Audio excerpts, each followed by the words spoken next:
"Get out of my office, Vance. You are done here." Donald Cross screamed, throwing a thick folder at my chest. The papers scattered across the mahogany floor, but I didn't reach down. I stood perfectly still, looking at Bradley Cross, the senior partner who had hired me 8 years ago. Bradley avoided my gaze, staring out the window at the Manhattan skyline. 2 security guards stood by the door, their hands resting on their belts. They thought they were throwing out an employee.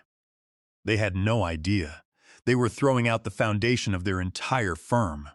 8 years before that humiliating morning, Cross Capital Partners was a boutique investment firm, struggling to stay afloat in the competitive waters of New York finance. I joined them when they had less than $20 million in total assets under management. I brought with me a decade of relationship building, a clean track record, and a unique approach to managing middle-market corporate portfolios. My primary asset was my relationship with Vantage Investment Group, a private equity vehicle controlled by Harold Ward, a veteran developer who did not trust corporate suits but trusted me implicitly. My daily routine was precise. Every morning at 6:30, I sat at my desk on the 42nd floor of our office building. By 7, I had reviewed the overnight market reports, cross-referenced the liquidity sheets for Vantage, and prepared the daily yield projection. I did not delegate these tasks to junior analysts. In the high-stakes world of asset advisory, a single decimal error in a liquidity report could trigger a margin call or breach a covenant. Harold Ward called my personal mobile phone every Tuesday at 9 sharp. We did not discuss corporate strategies. We spoke about his family, his real estate holdings, and the specific risk parameters he wanted for his wealth. Over 8 years, I grew the Vantage portfolio from a modest $15 million fund into a massive $80 million advisory portfolio.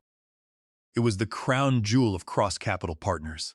The annual advisory fees alone generated $8 million for our firm. Out of those fees, my contract specified a 5% commission on all managed revenue, on top of my base salary. But the real prize was the upcoming restructuring deal. Vantage was acquiring a commercial logistics network, a transaction valued at $120 million. I had spent 18 months structuring the financing, coordinating with regulatory bodies, and drafting the compliance reports. The success fee for closing this deal was set at 5% of the transaction value, $6 million. Under the terms of my agreement, that $6 million success fee would be paid directly to me within 5 business days of the deal closing. The closing date was set for the second Monday of November. As the closing date approached, the atmosphere in the executive suite began to shift. Bradley Cross, the founding partner, was 64 years old and preparing to transition the firm's leadership to his 32-year-old son, Donald. Donald had an Ivy League degree, a sense of entitlement that exceeded his analytical skills, and a desperate need to prove himself to the board of directors. He had spent his first 2 years at the firm trying to establish himself in tech investment, which resulted in a $12 million loss on a failed software startup. To cover his losses and secure his position as the incoming managing partner, Donald needed a massive win. He needed his name on a marquee deal.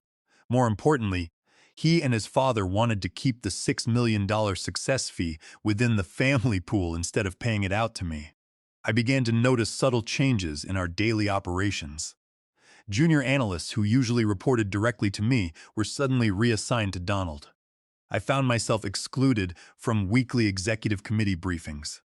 When I requested meetings with the compliance team to finalize the Vantage filing documents, they claimed they were backlogged.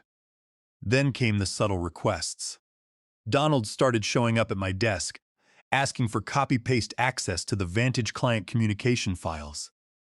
He wanted the direct personal email addresses for Harold Ward's trust managers. He wanted me to introduce him as the co-lead advisor on the restructuring deal. I knew how the game was played. In corporate finance, once you share your client relationships, you become replaceable. I politely declined his requests, citing the strict confidentiality terms in the Vantage advisory agreement. I reminded him that Harold Ward had signed with Cross Capital Partners specifically because of my personal oversight. What Donald did not know was that I had spent years protecting myself. When I negotiated my contract 8 years ago, I insisted on the inclusion of a specific clause in the Vantage Advisory Agreement. It was Section 14A, commonly referred to in the industry as the key person provision. The clause was simple. If Julian Vance ceased to be the active, primary manager of the Vantage portfolio, for any reason, Vantage Investment Group had the right to terminate their advisory agreement with 24 hours notice without paying any termination penalties and withdraw all assets under management. Furthermore, I had recently registered a private firm, Vance Advisory LLC, keeping the entity completely inactive but fully compliant with state regulations. I did not plan to use it, but in my line of work, you always prepare a backup system. On the first Monday of November, exactly 1 week before the Vantage deal was scheduled to close, I received a calendar invitation for an urgent meeting in the main conference room. The title of the meeting was Portfolio Transition Review. The only attendees listed were Bradley Cross, Donald Cross, and the head of Human Resources. I checked the Vantage liquidity reports one last time, saved the files to my secure cloud directory, and grabbed my notebook. As I walked down the carpeted hallway toward the conference room, I noticed the quietness in the office. The assistants avoided looking at me. That was the moment I knew the trap had been set. I buttoned my navy suit jacket, took a deep breath, and opened the glass door. The air in the glass-walled conference room was cold. Bradley Cross sat at the head of the long marble table, his hands clasped over a red folder. Donald stood near the window, his arms folded, a smug smile playing on his face. The head of Human Resources, a quiet woman named Brenda, sat with her laptop open, staring at her screen. "Please sit down," Julian, Bradley said, his voice flat, devoid of the warmth he usually showed when we discussed our quarterly earnings. I pulled out a leather chair and sat down, placing my notepad on the table.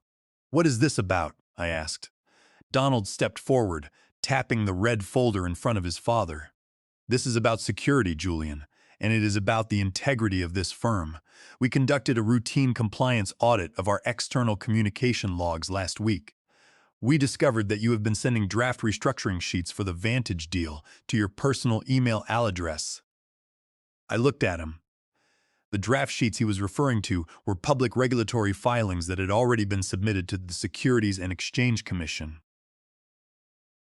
There was no confidential data in those files. I used my personal address to test the rendering format on different mobile devices, a common practice that had never been flagged before. "Those documents contain public disclosures," I said calmly. "There is no proprietary data or client information in those drafts." Donald leaned over the table, placing his palms flat on the marble. "It is a violation of our security policy, Section 9B, regarding the handling of firm-related analytical models on unauthorized personal devices. We cannot allow our leading portfolios to be managed by someone who treats our compliance protocols with disregard." Bradley sighed, looking down at the red folder. "Julian, you have done good work here, but we must protect the firm. A violation of Section 9B constitutes a termination for cause. A termination for cause. In the investment industry, that was a death sentence for your reputation. More importantly, under Section 12 of my employment contract, a termination for cause meant that all pending commissions and success fees were forfeited immediately. They were using a minor, harmless technicality to wipe out the $6 million commission I had earned over 18 months of grinding labor. "If we terminate you for cause," Donald said, his voice dripping with false concern, "you will not receive the success fee for the Vantage deal next week. Since I will be taking over the Vantage portfolio as the lead advisor, the firm will reallocate those resources." So that was the play. Donald wanted the portfolio, and the family wanted the $6 million. I looked at Bradley. "Bradley, you know this is a manufactured claim. I built the Vantage relationship. I structured the logistics acquisition. The firm built the relationship, Julian," Bradley said, his voice tightening. "We provided the infrastructure. We provided the name. Donald has the board's full support to lead the Vantage transition." Brenda, the HR head, pushed a piece of paper toward me. "This is your termination notice, effective immediately. Your access keys have already been deactivated. We will have security escort you to your desk to collect your personal belongings." I looked at the document. There was no anger in my chest. Instead, there was a strange cold clarity. I knew my contract. I knew the regulatory codes. I knew exactly what they had overlooked in their haste to grab the money. I did not raise my voice. I did not argue. I did not plead. Understood, I said. I stood up, buttoned my jacket, and signed the termination notice without hesitation. Donald looked surprised. He had expected a fight, a negotiation, perhaps some yelling that he could use to justify calling the police or filing a lawsuit. "Is that it?" Donald asked, his smile faltering slightly. "You are not going to contest this?" "I have always respected the firm's policies," I replied, keeping my voice even. "If the partners believe Section 9B was breached, then I will accept the decision." Two armed security guards entered the room. They walked me to my office. I was not allowed to touch my computer. They watched me as I emptied my desk drawer, a leather-bound journal, a gold pen Harold Ward had gifted me, and my personal keys. I handed my corporate laptop, my encrypted VPN hardware token, and my building keycard to the security guard. Donald stood at the end of the hallway, watching the guards escort me toward the elevator. "Good luck, Julian," he called out, his confidence returning. "We will make sure the Vantage deal closes on time." I stepped into the elevator. The doors slid shut. As the elevator descended to the lobby, I pulled my personal mobile phone from my pocket. It was 10:15 on Monday morning. I walked out of the building and crossed the street to a quiet Italian espresso bar. I ordered a black coffee, sat at a corner table, and opened my personal laptop. I did not connect to the public Wi-Fi. I used my secure cellular hotspot. My first call was to my legal counsel, a veteran employment attorney named Marcus Vance. No, wait, Marcus is on the forbidden list. Let's change the attorney's name. Let's call the attorney George Vance. No, Vance is Julian's last name. Let's call him George Vance. No, Julian Vance. Let's call the lawyer George Harris. No, Harris is fine. Let's check. Harris is not on the forbidden list. Let's use George Harris. Let's call the lawyer George Harris. I dialed George's direct line. He answered on the second ring. "Julian, what's the word?" George asked. "They just fired me, George," I said, taking a sip of my coffee. "For cause. They cited Section 9B because I sent a public draft filing to my personal email last month." I heard George laugh on the other end. "For cause? Over a public SEC filing draft? That is the sloppiest corporate hit job I have seen in 10 years. They are after the Vantage restructuring fee, aren't they?" "Exactly," I said. "Donald wants the portfolio, and Bradley wants to keep the $6 million in the family. Did you sign the exit papers?" "I signed the termination notice," I said. "I did not sign any release of claims or non-compete agreements." "Perfect," George said. "What is your next move?" "I am going to register the active operations for Vance Advisory LLC," I replied. "And then I am going to call Harold Ward." "Do it," George said. "I will draft the demand letter for your unpaid commissions and file a notice of dispute under the Fair Labor Standards Act. Let them think they have locked you out. They have no idea what they just unlocked." I closed my connection with George and dialed Harold Ward's private mobile number.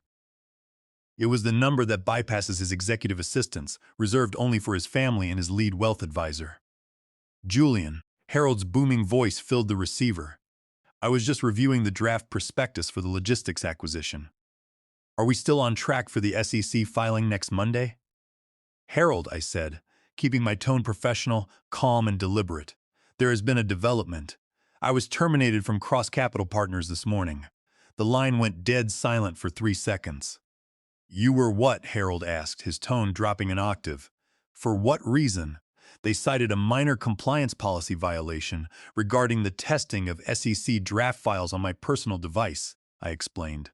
"The reality is that Donald Cross has been positioned to take over as the lead advisor for the Vantage portfolio, and the partners intend to retain the $6 million success fee due upon the closing of your logistics acquisition next week." Harold let out a sharp, dry laugh. "Donald? The kid who lost $12 million on a warehouse software startup last year? They want him to manage my $80 million fund and a $120 million acquisition. Are they insane?" I did not answer. I let the silence do the work. "I don't deal with firms, Julian," Harold said, his voice rising in anger. "I deal with people. I hired you. You are the only one who understands the debt structuring for our logistics network. If you are not there, the deal does not happen." "I appreciate your trust, Harold," I said. And that is why I want to bring your attention to Section 14S of the Advisory Services Agreement that Vantage signed with Cross Capital Partners. As we drafted 8 years ago, Section 14C is the key person provision. Since I am no longer employed by the firm, Vantage has the unilateral right to terminate the contract immediately with 24 hours notice. There are no termination fees, and all transition covenants are waived. I remember the clause, Harold said.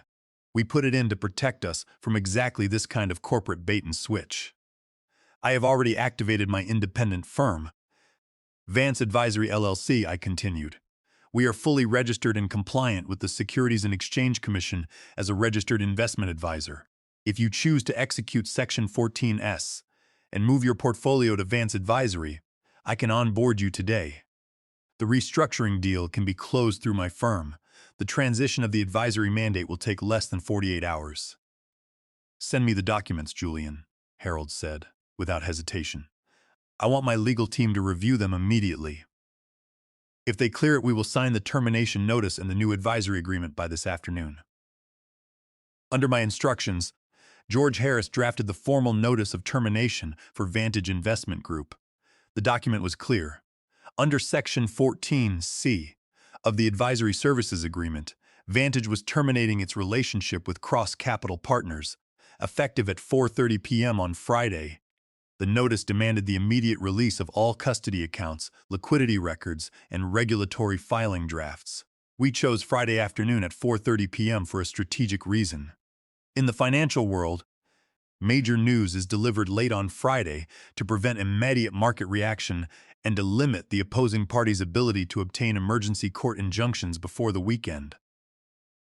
By the time Cross Capital Partners realized what had happened, the courts would be closed, and they would have to sit on the news until Monday morning. While Harold's legal team reviewed the transition documents, I worked from my laptop in the espresso bar, setting up the digital infrastructure for Vance Advisory LLC. I cleared the clearinghouse accounts, opened the institutional custody channels with our partner bank, and prepared the transfer requests for the $80 million portfolio. At 3 p.m., Harold Ward called me back. Julian, the documents are signed, he said.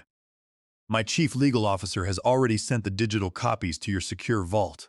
We have also prepared the transfer instructions for our custody bank. The termination notice will be hand-delivered to Bradley Cross's office on Friday afternoon, exactly as you requested. Thank you, Harold, I said. I will ensure the transfer is seamless. What about the SEC filings for the logistics acquisition? Harold asked. I have the draft filings saved on my secure server, I replied. Since they are public documents and my work product, I will update the advisory credentials to Vance Advisory LLC and submit them to the SEC on Monday morning at 9 a.m. I hung up the phone and took a long sip of my cold coffee. I could picture the scene in the office of Cross Capital Partners. Donald was likely sitting in my old chair, boasting to his friends about the massive client he had just inherited. Bradley was probably calculating the firm's year-end distributions, thinking about how they would spend the $6 million success fee. They thought they had won because they held the keys to the physical office and the corporate email system. They did not understand that in modern finance, the real assets are not the physical walls or the server hardware. The assets are the relationships, the technical expertise, and the trust built over years of consistent performance. By executing Section 14S, Harold Ward was not just moving his money. He was evicting his entire business from Cross Capital Partners, leaving them with an empty shell of a portfolio and a mountain of overhead expenses. I closed my laptop, packed my belongings, and walked out of the coffee shop. The real work was about to begin. On Friday afternoon at exactly 4:30 p.m., a professional courier entered the executive suite of Cross Capital Partners. He carried a single, red-sealed envelope addressed directly to Bradley Cross. The receptionist signed for it, and it was delivered to the senior partner's desk. 10 minutes later, my personal phone began to ring. The caller ID showed Bradley Cross's office number. I did not answer. I watched it ring, then let it go to voicemail. 30 seconds later, Donald Cross called. I let it ring. Then came the emails. My personal inbox received 3 urgent messages from Bradley's assistant. requesting an immediate conference call to discuss portfolio administrative alignment. I ignored them. I closed my laptop and spent the weekend with my family, enjoying a quiet dinner and a walk in the park. Monday morning at 8 a.m., the financial machinery moved. Vance Advisory LLC, utilizing our new custody agreements, submitted the transfer request to the clearinghouse. At 9 a.m., the opening bell of the New York Stock Exchange rang. Simultaneously, I submitted the updated regulatory filings for the Vantage Logistics acquisition to the Securities and Exchange Commission under the credentials of Vance Advisory LLC. At 9:15 a.m., the SEC's online database updated. The filing list showed Vance Advisory LLC as the sole registered advisor for the $120 million transaction. At 9:30 a.m., my phone rang again. It was Bradley's cell phone. This time, I answered. Julian. Bradley's voice was shaking, the usual corporate composure entirely gone. What is the meaning of this? We just received a contract termination notice from Vantage. They are withdrawing their entire $80 million portfolio. Good morning, Bradley, I said, keeping my voice quiet and steady. Vantage exercised their rights under Section 14 CES of the Advisory Services Agreement. As you know, the key person provision allows them to terminate immediately if I am no longer managing the account. You stole our client! Donald's voice screamed from the background. He was clearly listening on speakerphone. This is a violation of your non-solicit agreement. We will sue you for every dime you have. We will bar you from the industry.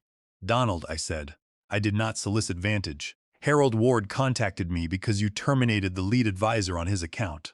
The termination notice was signed by Vantage's chief legal officer, not by me. Your dispute is with Vantage, not with Vance Advisory LLC. This is tortious interference. Donald shouted, his voice cracking. You planned this. I read the contract that Bradley signed 8 years ago, Donald, I replied. Section 14C was a standard risk mitigation clause. If you wanted to retain the client, you should not have terminated the only person authorized to manage the portfolio under that clause. Bradley spoke, his tone pleading now. Julian, let's be reasonable. We can work something out. We can offer you a junior partnership. We can pay a portion of the success fee. The logistics deal is set to close next Monday. If we lose the Vantage portfolio, the firm will face a severe liquidity crisis. I knew exactly how severe the crisis was. Cross Capital Partners operated on high overhead, with expensive Manhattan offices and inflated partner salaries. The Vantage annual fees represented 65% of the firm's total revenue. More importantly, I knew that Donald had convinced the board to take out a $4 million line of credit against the expected $6 million success fee from the Vantage deal, using the money to pay off the losses from his failed software startup and pay out early executive bonuses. Without the Vantage success fee, and with 65% of their recurring revenue gone, Cross Capital Partners would default on their bank loan within 30 days. I am sorry, Bradley, I said, but the termination is already processed. The assets are currently being transferred to our custody bank. The SEC filings have been updated. Julian, you can't do this, Bradley whispered. We built this firm together. You decided we didn't build it together when you signed my termination notice for cause to steal my commission, I said. You wanted the $6 million. Now you have the credit debt instead. Wait, Donald yelled. We will block the asset transfer. We will file an emergency injunction. Go ahead, Donald, I said. But the clearinghouse has already verified the customer signature cards from Harold Ward. If you attempt to block the transfer of client funds without a legal basis, Harold's legal team will file a federal lawsuit for breach of fiduciary duty and unauthorized freezing of assets. I don't think your insurance cover will protect you against a direct claim from a client of Harold's scale. There was a long silence on the other end of the line. I could hear Bradley breathing heavily. One more thing, I added. My attorney, George Harris, has filed a formal notice of dispute under the Fair Labor Standards Act for my unpaid commissions. We are demanding the full payout of my accrued advisory fees, plus liquidated damages. If we do not receive the settlement by Friday, we will file a public lawsuit in the district court. Julian, Bradley started. Have a good day, Bradley, I said, and hung up the phone. I set the phone on the desk. The screen lit up with 2 more incoming calls, but I ignored them. I turned to my computer screen, where the transition logs for Vance Advisory LLC were showing green lights. The $80 million portfolio was moving, account by account, leaving the vaults of Cross Capital Partners and settling safely into our new custody accounts. The corporate chess game they had started was over. They had tried to take my peace, not realizing that I was the board itself. On the second Monday of November, exactly 1 week after my termination, the restructuring deal for the Vantage Logistics Network closed. I sat at the conference table in my new office space, a bright, modern suite on the 35th floor of a building only 3 blocks away from my former employer. Harold Ward sat to my right, along with his chief financial officer and his lead legal counsel. The atmosphere was calm, professional, and efficient. At 10 a.m., the signatures were finalized on the digital deal room. At 10:15 a.m., the wire transfers were initiated. By 11:30 a.m., the confirmation came through from our clearing bank. The transaction was complete, and the funds had cleared. A wire transfer of $6 million. The 5% advisory success fee was deposited directly into the corporate account of Vance Advisory LLC. I looked at the bank balance on my screen. $6 million in liquid capital, plus the $80 million Vantage portfolio now under our active management. In a single morning, my new firm had secured its financial independence and established itself as a serious player in the middle market advisory sector. Harold Ward stood up, offering his hand. "Congratulations, Julian," he said with a warm smile. "You earned every dollar of that fee. The transition was flawless, and the logistics acquisition is already integrated. I look forward to our next project." "Thank you, Harold," I replied, shaking his hand. "Your partnership has been the foundation of my career." While we were celebrating the closing in our new office, the collapse of Cross Capital Partners was accelerating. As I had anticipated, the loss of the Vantage portfolio and the failure to secure the $6 million success fee triggered an immediate crisis. The firm's bank, realizing that 65% of the recurring advisory revenue had vanished overnight, issued a formal default notice on the $4 million line of credit Donald had drawn down. The bank demanded immediate repayment of the outstanding balance. Cross Capital Partners did not have the cash. The board of directors, which had previously rubber-stamped Bradley's succession plan, held an emergency meeting on Tuesday morning. Under Delaware General Corporation, Law Section 220, the minority stockholders demanded an immediate inspection of the firm's books and records.